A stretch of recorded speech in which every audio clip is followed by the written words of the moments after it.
Assalamualaikum warahmatullahi wabarakatuh. Jumpa lagi bersama saya, Haji, yang selalu mengajak untuk mengkaji ilmu-ilmu agama dan membahas ayat-ayat Allah dan membaca hadis-hadis Rasulullah SAW. Saya berdoa mudah-mudahan antum semuanya dalam kondisi sehat walafiat dan selalu bersemangat untuk mendapatkan ridha Allah Subhanahu wa taala. Amin ya rabbal alamin. Pada kesempatan ini saya mau mengabari terlebih dahulu bahwa alhamdulillah di channel kita sudah ada playlist khusus, yaitu playlist menyangkut tentang fikih-fikih yang berhubungan dengan lelaki. Makanya saya namakan dengan Fikih for Men. Ini adalah merupakan request dari beberapa subscribers atau dari beberapa jamaah yang mengikuti kajian. Kemarin kan sudah dibuatkan playlist fikih menyangkut tentang perempuan. Makanya mereka juga pengen sekali dibuatkan satu playlist khusus. Setelah saya pikir-pikir, oh ya ternyata benar juga ya. Ada beberapa hukum-hukum fikih yang memang banyak sekali menyangkut tentang laki-laki. Maka dari itu playlist ini nanti akan mengkaji mengenai tentang hukum-hukum fikih yang berhubungan semuanya dengan laki-laki. Entah itu dari sisi ibadahnya, entah itu dari sisi pergaulannya, entah itu dari sisi pernikahannya dan lain sebagainya. Insya Allah kita nanti akan banyak sekali manfaat mengkaji fikih-fikih laki-laki ini. Buat yang laki-laki jangan lupa di subscribe dulu dan jangan lupa dipencet tombol loncengnya. Sebab ini yang paling penting banget, ini loncengnya. Kalau di-upload hukum-hukum fikih laki-laki yang terbaru, nanti sudah akan tampil langsung di HP saudara-saudaraku sekalian. Nah, sekarang kita akan mulai pembahasan kita mengenai hukum fikih laki-laki. Let's go. Oke. Sudah siap semuanya? Ini dia laki-laki. Saya bingung cari foto siapa yang pas bener. Akhirnya saya cari-cari di laptop saya, ternyata saya dapatkan foto. Ini foto saya lagi waktu muda. Mirip kan? Mirip kan? Fikih for Men. Hukum-hukum fikih yang menyangkut tentang laki-laki. Ladang yang sering dilupakan. Maksudnya apa sih? Banyak sekali sebenarnya sumber-sumber pahala yang kita bisa dapatkan, tapi terkadang kita meremehkannya atau tidak menganggap itu bagian daripada yang menyebabkan kita masuk ke dalam surga Allah Subhanahu wa taala. Ternyata banyak banget amalan-amalan kecil yang menjadi amalan-amalan besar jika diniatkan untuk amalan yang luar biasa. Nah, sebagaimana ada satu ulama besar bernama Imam Ibnu Mubarak mengatakan, rubba amalin saghirin tukatsiruhun niyah. Berapa banyak amalan-amalan yang kecil, remeh-temeh, tapi dia menjadi amalan yang sangat dahsyat pahalanya disebabkan dengan diawali dengan niat yang bagus. Wa rubba amalin katsirin, dan berapa banyak amalan-amalan yang besar, yang dahsyat, tapi dia dikecilkan pahalanya, hanya mendapatkan pahala yang kecil saja, tidak bernilai gara-gara lantaran niatnya juga. Makanya kita jangan pernah meremehkan amalan sekecil pun. Ini dia pembahasan kita yang pertama kali untuk fikih laki-laki, yaitu sunnah fitrah. Oh, liatin aja tuh gambarnya, liatin gambarnya. Gambarnya ada yang lagi mencukur, ada yang lagi mencukur bulu ketiaknya, ada yang mencukur kumisnya, jenggotnya, atau menggunting kuku. Nah, semuanya ini nanti akan berhubungan dengan laki-laki ya. Perempuan juga sebenarnya berhubungan juga, tapi kita khususkan buat laki-laki dulu ya. Sunnah-sunnah fitrah ini banyak sekali dibahas oleh para ulama dalam kitab-kitab fikih mereka. Makanya sangat penting sekali kita mengkaji ini. Sunnah-sunnah fitrah itu apa saja sih bagiannya? Yang pertama, khitan. Jadi khitan itu bagian daripada sunnah-sunnah fitrah. Kemudian lagi bersiwak. Kemudian lagi memelihara jenggot. Kemudian lagi memotong kuku tuh ya. Kemudian lagi membasuh persendian ya, melekatnya kotoran, atau menyela-nyela jari, atau cuci tangan, bagian daripada sunnah-sunnah fitrah juga ya. Kemudian lagi istinja, cebok dia bagian daripada sunnah-sunnah fitrah juga. Kemudian memotong bulu kemaluan. Nah, nanti kita akan kaji, dipotong, dicukur semuanya atau hanya sebagian saja. Nah, kita lihat nanti. Kemudian berkumur-kumur. Berkumur-kumur itu bagian daripada sunnah-sunnah fitrah lah. Ada al-istinsyaq, memasukkan ini, atau istinsar aja, ya, mengeluarkan air dari dalam hidung. Nah, nanti kita akan lihat. Kemudian mencabut bulu ketiak, dicabut atau dicukur. Nah, ini dia sunnah-sunnah fitrah. Kita harus tahu hukumnya, wahai laki-laki, ya. Nanti insya Allah kita akan kaji. Kumis, memotong kumis, mencukur kumis, dikerok atau dicabut. Kalau dicabut silakan aja, silakan. Nah, itulah sunnah fitrah. Nah, kita akan awali kajian kita menyangkut tentang kumis dengan jenggot. Ternyata sunnah fitrah itu amalan yang sangat kecil, remeh-temeh, tapi ternyata terkandung pahala yang berlimpah, subhanallah. Bahkan kalau orang tidak memperhatikan sunnah fitrahnya, ini menyangkut tentang akhlaknya, menyangkut tentang akhlak. Contoh, kukunya panjang, kumisnya kemudian dipanjangkan, jenggotnya tak terurus. Nah, kita pengen lihat ini bagaimana Islam mengajarkan semua ini. Kita memotong kukunya itu berapa lama kita harus potong. Kemudian kita mencukur kumis, kemudian jenggot, kemudian ketiak, kemudian bulu kemaluan. Nah, ini tuh berapa lama? Dikasih limitnya berapa lama? Nah, kita lihat di dalam kitab Mughnil Muhtaj. Banyak sekali sebenarnya kitab-kitab yang lain, ada fikih, sunnah, ada macam-macam, ya. Saya mengambilnya dari dua kitab ini.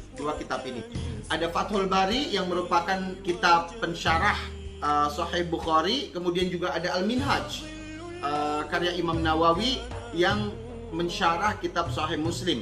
Kemudian ada juga fikih-fikih sunnah, ada fikih-fikih yang lainnya yang saya ambil, saya comot-comot supaya bisa melengkapi, ya. Nah, sekarang waktu disuruh sama Nabi Muhammad SAW untuk melakukan sunnah fitrah itu, limitnya adalah 40 hari. Jadi jangan sampai lebih. 40 hari itu sudah waktu yang sangat banyak sekali, ya.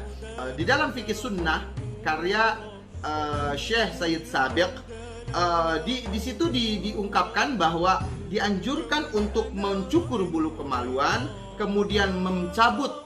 Nah, ini kalimatnya mencabut loh, mencabut bulu ketiak, kemudian memotong kuku, kemudian memangkas kumis setiap pekan, setiap minggu.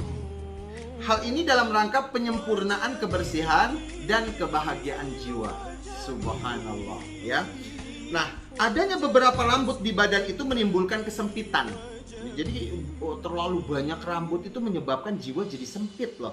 Dan kesusahan hati jadi susah. Coba aja kita lihat kawan-kawan kita yang kalau udah jenggotnya nggak terurus, bewoknya nggak terurus, pusing kita ngelihatnya. Dia juga pusing, gerah banget kayaknya, badannya juga cepat mengeluarkan keringat yang sehingga beraroma tidak sedap. Nah, makanya agama Islam mengajarkan untuk ini. Betapa indahnya Allah Subhanahu wa Ta'ala memberikan aturan-aturan yang semua aturan-aturan itu kembali kebaikannya kepada manusia itu sendiri. Subhanallah. Berapa lama waktunya? 40 hari. Ingatin, 40 hari. Namun ada kelonggaran untuk membiarkannya hingga 40 hari. Jadi 40 hari ini adalah waktu yang maksimalnya, ya. Kalau bisa setiap pekan. Kapan waktunya?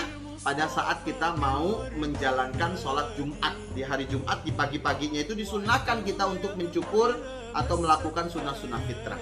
Dan di dalam kitab ini dikatakan bahwa tidak ada alasan untuk membiarkannya setelah 40 hari. Karena Rasulullah menyuruhnya 40 hari. Nah, wahai kaum laki-laki, tolong diingat-ingat bahwa di dalam hukum fikih Islam, rambut atau bulu itu terbagi menjadi 3 hal. Yang pertama adalah rambut yang diperintahkan atau bulu diperintahkan untuk dipotong atau dihilangkan. Contoh seperti rambut disuruh dicukur, dirapikan. Kemudian kumis, kemudian jenggot, bulu kemaluan disuruh boleh dipotong, silakan.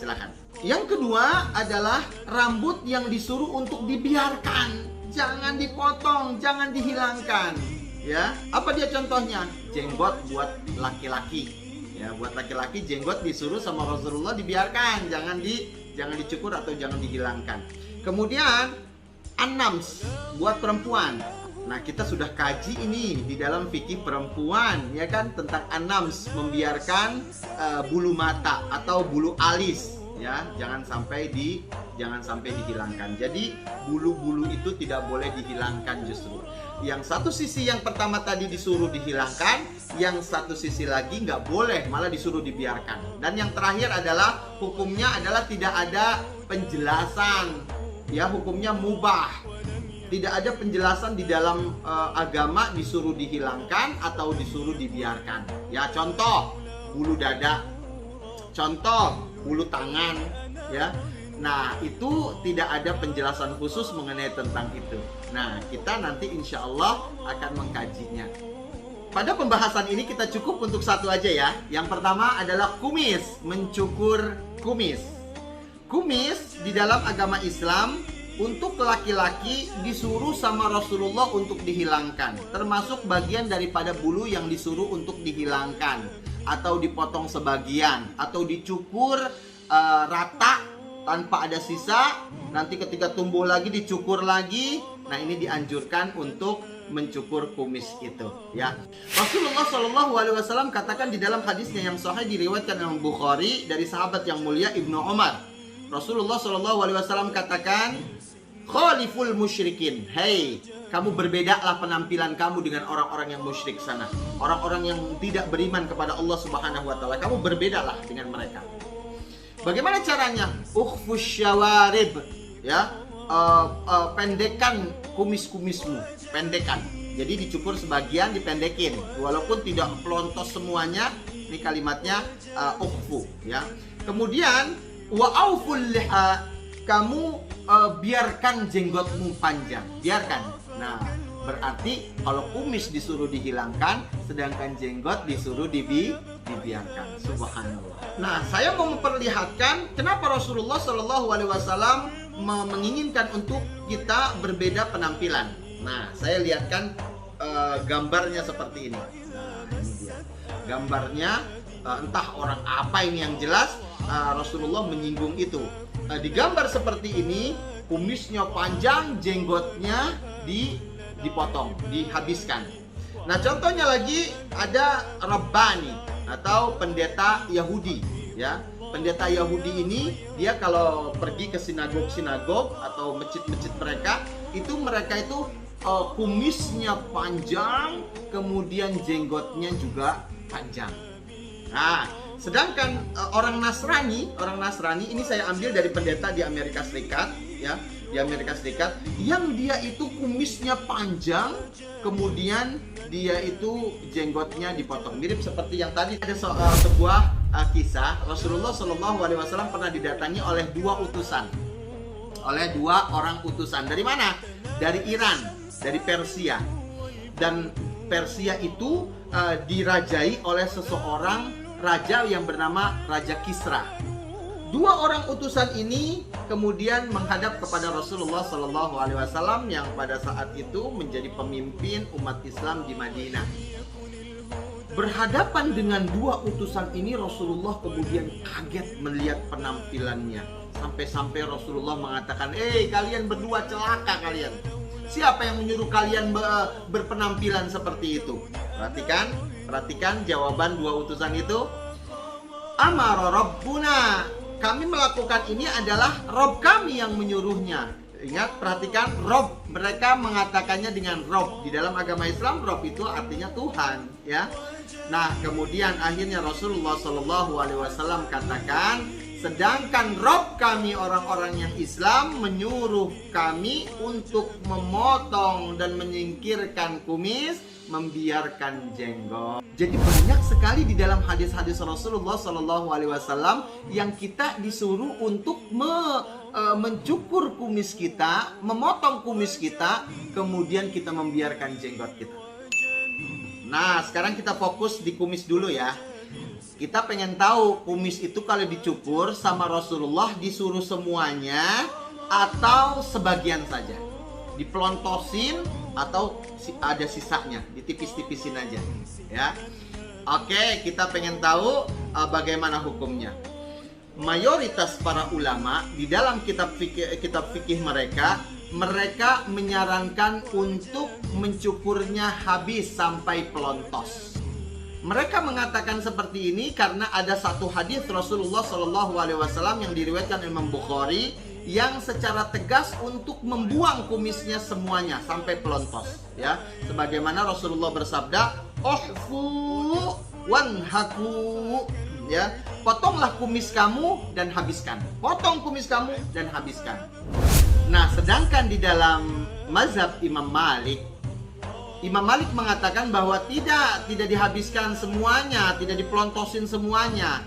Boleh juga hanya ditipiskan saja dengan satu syarat, itu bibirnya tidak tertutup dengan kumisnya. Berarti di dalam agama Islam itu yang tidak diperbolehkan adalah kumis sampai menutupi bibir, sehingga berbicara hanya kumisnya yang kelihatan. Tidak. Ya, di dalam agama Islam bibir ketika berbicara dua-duanya ini, bibir atas dengan bibir bawah harus kelihatan. Jangan sampai tertutup oleh kumis kita. Apa dalil yang dipakai oleh Imam Malik ini?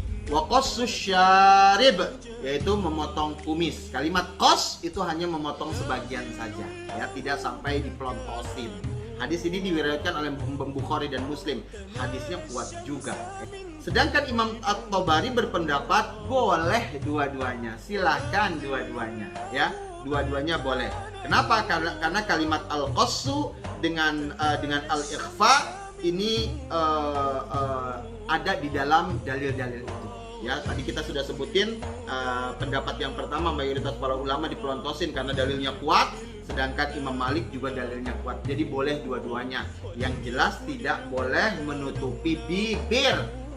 Kalau ada kawan-kawan kita punya kumis sampai kumisnya menutupi bibir, maka tolong ingatkan untuk dicukur. Sebab Rasulullah SAW menyuruh kita untuk mencukurnya. Nah, itu aja dulu pembahasan kita mengenai fikih yang berhubungan dengan laki-laki. Jangan banyak-banyak, kumis dulu. Nanti setelah itu kita akan mengkaji tentang jenggot. Nah, ini dia yang seru. Kenapa? Karena banyak sekali perdebatan di kalangan kita ini menyangkut tentang jenggot. Bahkan ada sampai orang yang saling gontok-gontokan gara-gara jenggot. Simak terus, nanti insya Allah kita akan kaji dalam video yang berikutnya. Baik, itu saja, mudah-mudahan bermanfaat. Wassalamualaikum warahmatullahi wabarakatuh.